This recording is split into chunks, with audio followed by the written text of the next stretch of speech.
Qui a véritablement peur du Brexit? C'est la question que l'on peut se poser tant le décalage est grand entre l'idée que l'Union européenne pourrait voir déserter la deuxième économie de la zone et un de ses principaux contributeurs au budget européen, et le peu d'émoi que suscite cette perspective dans les opinions européennes.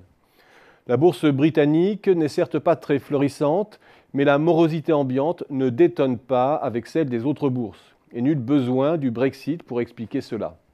Les perspectives de croissance britannique, en décélération pour des raisons budgétaires avant tout, suffisent largement à expliquer l'inertie de la bourse. D'où vient alors cette drôle d'impression qu'il ne se passera rien, quelle que soit l'issue du référendum britannique? D'abord du fait que le Royaume-Uni n'est déjà plus qu'un demi-membre de l'UE qui a multiplié les dérogations, les opt-out comme on dit, dans de multiples domaines, pas seulement budgétaires. Et l'accord de février 2016 n'a fait qu'amplifier les choses dans des domaines aussi importants que la libre circulation des travailleurs migrants, des citoyens européens et certains droits découlant de cette liberté fondamentale de l'UE.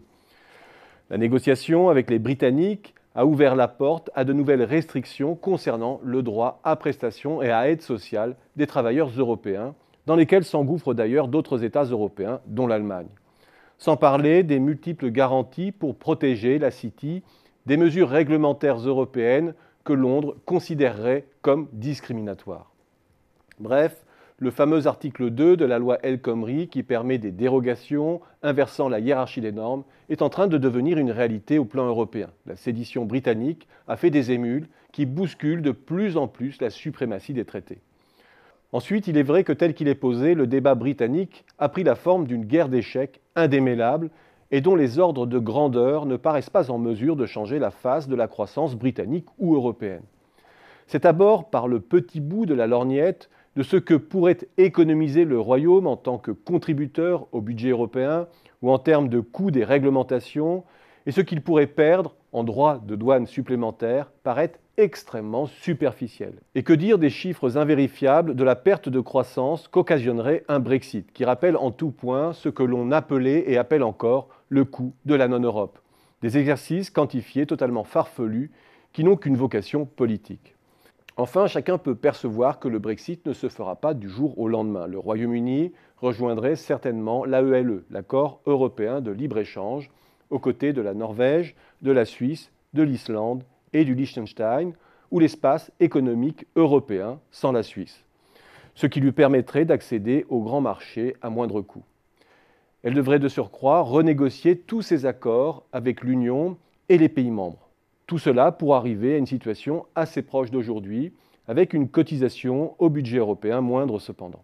Bref, il n'y a pas péril en la demeure. On connaît de surcroît la capacité de la machine bureaucratique européenne à contourner les votes citoyens qui ne l'arrangent pas.